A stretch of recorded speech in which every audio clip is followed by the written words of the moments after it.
7 ай 7-8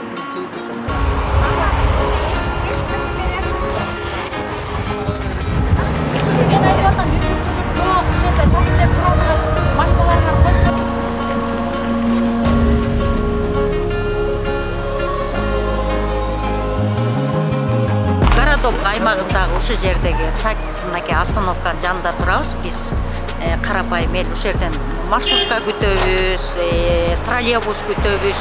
Бирок ушу турууга мүмкүнчүлүк жок, анткени таксилер. Азыр тияктыда көрсөтүп көрсөңүз, шофёрлору отуруп, остановканын алдында такси машиналарын коюп алышкан. Мен өзүм бир-эки жолда кайрылгам ушунга балдарга. Ушулар туура эмес го.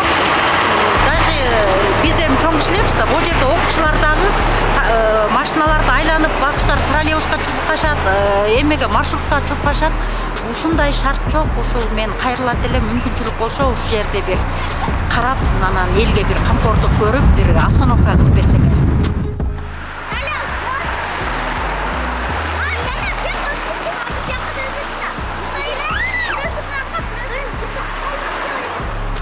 Уялсаңыздар болбойбу, машинаңарды алсаңар болбойбу.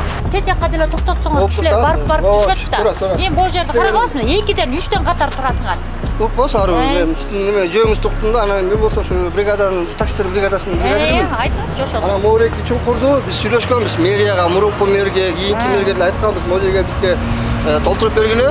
Стоянка кылып бергиле, таксилер деген остановка мешать ошол жака токтойбуз деп. Сүйлөшүлгөн анын баары элечи. Анан мояктын баары касылат, моякка арык коюлат, анан ошондон кийин коюп беребиз деп, анан бизге мүмкүнчүлүк болбой атат да.